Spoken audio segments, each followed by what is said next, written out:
हाय दोस्तों, आज एक और नई कहानी लेकर आया हूँ। ये कहानी है माँ का प्यार नहीं मिला। दोस्तों, ये सच्ची कहानी है, मैंने देखी हुई कहानी है। ये मेरे दोस्त की कहानी है। मेरा दोस्त और उसका परिवार हमारे गांव में रहते थे। उसके परिवार में माँ, छोटा भाई और मेरा दोस्त सब साथ रहते थे। जब मेरे दोस्त की शादी हो गई तो उसने कहा, माँ मैं शहर जाना चाहता हूँ, कुछ करना चाहता हूँ, कुछ बनना चाहता हूँ। और माँ कभी मना नहीं करती, क्योंकि उसे पूरा भरोसा होता है ये मेरा बेटा है, मुझे भूल नहीं जाएगा। लेकिन मेरे दोस्त ने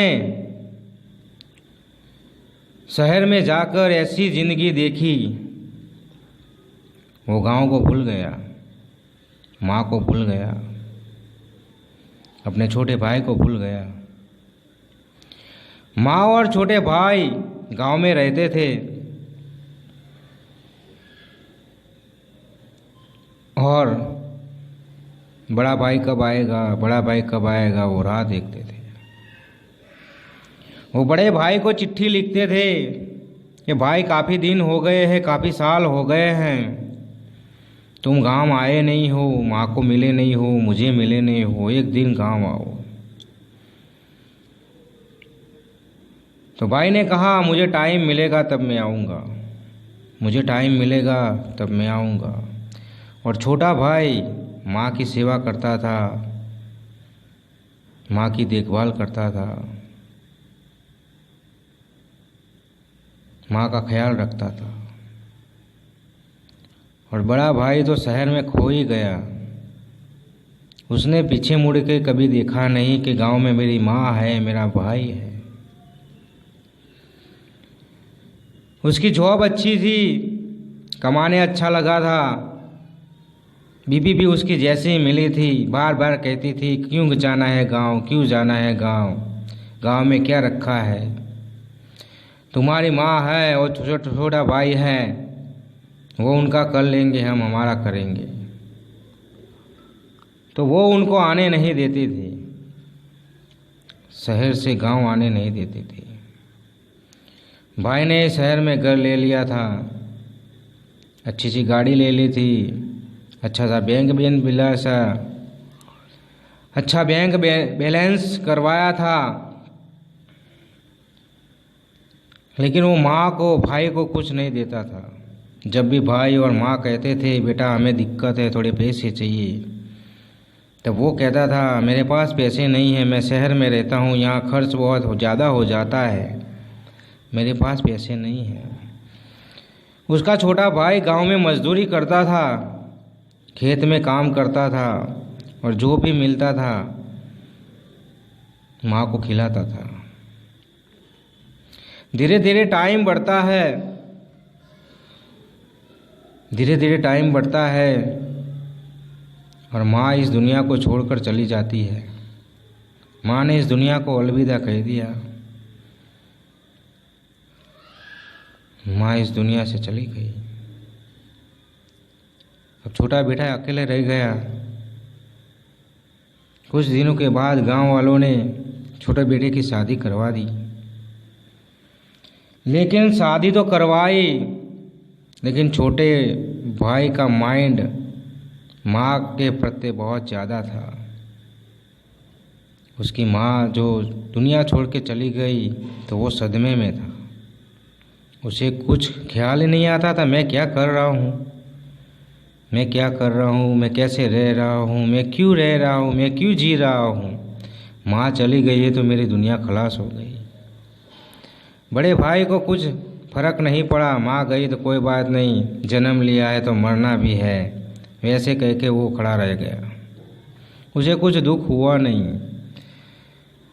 सब लोगों ने कहा छोटा भाई है तेरा, शहर ले जाओ, उसकी भी ज़िंदगी अच्छी हो जाएगी, लेकिन उसने कहा नहीं, मैं उसे नहीं ले जा सकता, वो गांव में बरोबर है, गांव में ही अच्छा है।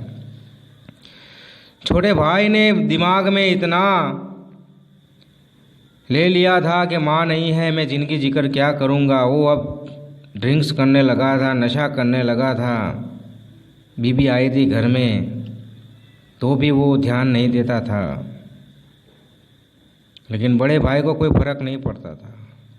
धीरे धीरे कुछ सालों के बाद, 1 साल या 2 साल के बाद, उसका छोटा भाई भी इस दुनिया को छोड़कर चला गया, इस दुनिया को अलविदा कह दिया। तब उसने कहा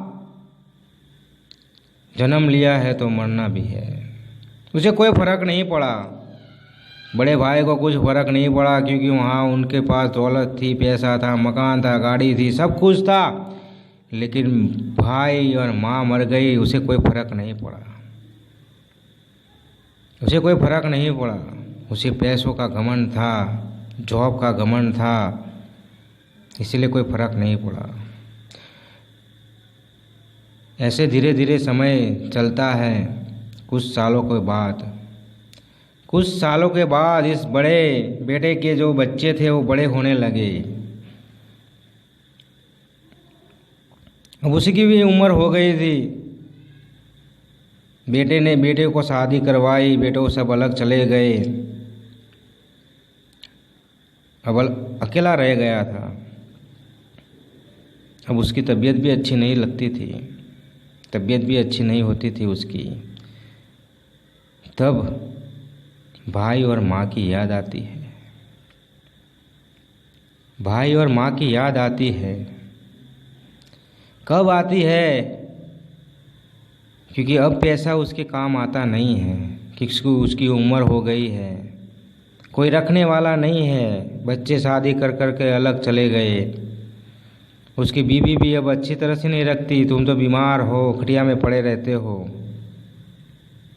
उसकी बीवी भी अच्छा नहीं रखती, इसलिए भाई और माँ याद आती है। आज दीवार पे सिर टकरा टकरा कर कहता है कि भाई मुझे माफ़ कर देना, माँ मुझे माफ़ कर देना, भाई मुझे माफ़ कर देना, माँ मुझे माफ़ कर देना। आज रोता है वो, लेकिन भाई और माँ तो माफ़ करने नहीं आएगी, क्योंकि उसने जैसे कर्म किए हैं वैसे तो उसे भुगतने पड़ेंगे। जैसे कर्म किए हैं वैसा तो फल मिलने वाला है। आज मौत मांगता है वो बड़ा भाई, लेकिन मौत मिलती नहीं है। मौत मांगता है लेकिन मौत मिलती नहीं है। तो दोस्तों इस कहानी बस यही बताना चाहता हूँ कि आपके पास कितने भी रुपये आ जाए, मकान, गाड़ी, बैंक बैलेंस सब कुछ आ जाए, लेकिन भाई, माँ बाप, बहन, किसी को तकलीफ़ मत पहुँचाना, किसी की तकलीफ़ मत पहुँचाना। क्योंकि आपका शरीर अच्छा है, आपके पास पैसा है, गाड़ी है, मकान है, सब कुछ है अभी, लेकिन कल ये सब कुछ नहीं होगा। तब यही भाई आएगा आपके पास, यही माँ आएगी, यही बहन आपके पास आएगी कि हम बैठे हैं, आप टेंशन मत लेना। लेकिन पैसों के लिए आपने संबंध बिगाड़ दिए तो कोई नहीं आएगा आपके पास। तो इस कहानी बस यही बताना चाहता हूँ कि आपके अंदर अभिमान ईगो नहीं आने चाहिए दोस्तों। पैसा तो आज है कल नहीं है, लेकिन संबंध जो है वो वर्षों तक है। तो ये कहानी पसंद आए तो अपने दोस्तों में शेयर कर देना। मैं मिलता हूँ नेक्स्ट स्टोरी में। हाय दोस्तों।